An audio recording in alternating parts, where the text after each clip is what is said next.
अस्सलाम वालेकुम class 9th chemistry के पीरियड में वापस आ जाओ। ठीक है, तो मैंने वही मेन हेडिंग हमारी strategies to solve acid rain है।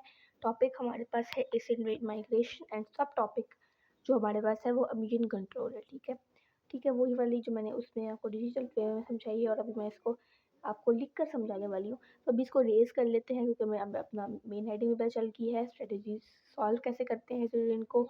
उसके बाद माइग्रेशन का भी पता चल गया है और अमीन कंट्रोल का पता चल गया, तो इसकी भी ज़रूरत नहीं है। हम अपनी वेस्ट नहीं करते जगह को एंड सॉल्व करके करते हैं क्वेश्चन सॉल्व। ठीक है, तो इसको हम लोगों ने बहुत ही आसानी से सॉल्व करना है। चलो समझना है। चलो स्टार्ट करते हैं। तो यहाँ पर हमारे पास हमने लिख लिया है अपना स्टेप। तो यहाँ पर हम देखते हैं सबसे पहले हमारे पास है measure to reduce emission of sulphur dioxide. Measure मतलब इक़दामात करना, इक़दामात को हम लोग मेजर्स कहते हैं। ठीक है, इक़दामात करना तो रिड्यूस कम करने के लिए एमिशन फैलाव ऑफ सल्फर डाइऑक्साइड का फैलाव को कम करना, नाइट्रोजन ऑक्साइड्स कौन कौन से NO और NO2 को कम करना फ्रॉम इंडस्ट्रियल यूनिट्स, इंडस्ट्रीज वगैरह के अंदर, फैक्ट्रीज के अंदर जो धुआं निकलता है उसके अंदर कम करना। ठीक है, उसके बाद पावर प्लांट्स, जो पावर प्लांट्स बड़े बड़े प्लांट्स लगे होते हैं इनसे धुआं वगैरह निकलता है वो कम करना। आर इम्पॉर्टेंट एंड व्हीकल्स के अंदर से व्हीकल फ्यूम्स जो वगैरह निकलता है उसको भी कम करना। ठीक है, व्हीकल्स के अंदर से जो फ्यूम्स वगैरह निकलता है, धुआं वगैरह निकलता है, उसको भी कम करना। ठीक है, are important for reducing acid rain को वो इम्पॉर्टेंट है। अगर एसिड रेन को कम करना है तो नाइट्रोजन ऑक्साइड्स को इंडस्ट्रियल यूनिट्स, पावर प्लांट्स और व्हीकल्स के अंदर से ख़त्म करना ज़रूरी है। ठीक है, दिस कैन अचीव करता है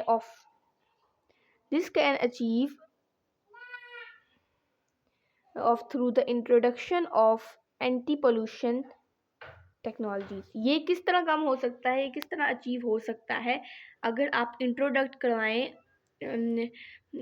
anti pollution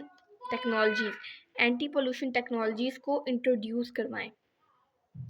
anti pollution technologies क्या होती हैं पहले तो ये पता। तो एंटी पोल्यूशन टेक्नोलॉजीज़ क्या होती हैं जो कम करती हैं पोल्यूशन को लैंड से, वाटर या फिर एटमॉस्फेयर के अंदर से पोल्यूशन को कम करती हैं, उनको एंटी पोल्यूशन टेक्नोलॉजीज़ कहते हैं। बेसिक चीज़ समझ आ गई एंटी पोल्यूशन टेक्नोलॉजीज़ क्या होती हैं। अब दूसरा है एंड यूज़ क्लीनर फ्यूल्स क्या होते हैं? वो फ्यूल जो जलने के बाद कम पोल्यूशन कॉज करते हैं। ठीक है, उनको क्लीनर फ्यूल्स कहते हैं। ठीक है, सेकंड हमारे पास है फ्यूल गैस डिसल्फ्यूरिकेशन। पहले हम देखते हैं हमारे पास फ्यूल गैस क्या होता है। फ्यूल गैस क्या होती है, ठीक है, ये हमने पहले देखते हैं। तो फ्यूल गैस हमारे पास क्या होती है, फ्लू गैस ये वो होती है जो रिलीज़ करती है एक्स्ट्रा वेस्ट।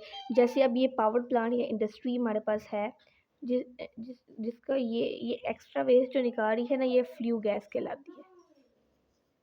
ठीक है, जो एक्स्ट्रा वेस्ट निकालेगी ना वो फ्लू गैस कहलाएगी। ठीक है, हम इसको रब कर लेते हैं। ठीक है, डीसल्फ्यूरिकेशन हमारे पास क्या होती है, डी मतलब रिमूव, सल्फ्यूरिकेशन मतलब रिमूव सल्फर।